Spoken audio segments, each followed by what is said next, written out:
பாடல்களே தூரச் சிகரங்களில் கண்ணீர் துவைக்கும் அருவிகளே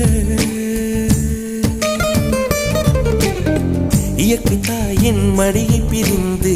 எப்படி வாழ இதயம் தொலைந்து சலித்து போனேன் மனிதனாயிருந்து பறக்க வேண்டும் பறவையாய் திரிந்து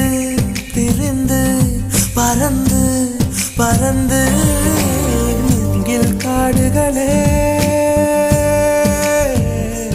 வண்டு முனகும் பாடல்களே தூரச் சிகர